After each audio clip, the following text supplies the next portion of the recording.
हजरत ईसा अलैहिस्सलाम और इब्लिस की मुलाकात का एक अजीब वाकया।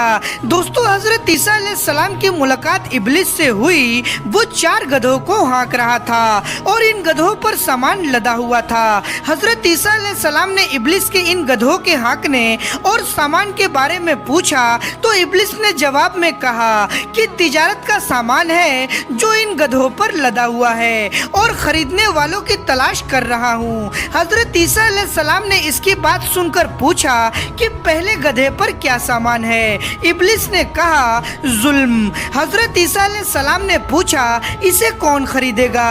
तो इब्लिस ने कहा, बादशाह। दूसरे गधे के बारे में पूछा कि इस पर क्या लदा हुआ है। तो इब्लिस ने कहा, हसद। हजरत ईसा अलैहिस्सलाम ने पूछा, इसे कौन खरीदेगा? शैतान कहने लगा, आलिम।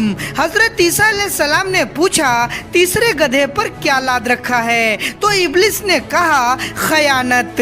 हजरत ईसा अलैहिस्सलाम ने फरमाया, कौन खरीदेगा?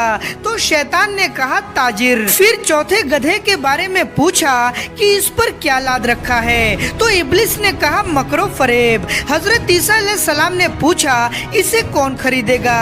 तो शैतान ने कहा, औरतें। तो अल्लाह से मेरी दुआ है कि अल्लाह पाक हम सबकी शैतान के इस माल से हिफाजत फरमाए। तो एक मर्तबा कमेंट में आमीन जरूर लिखें।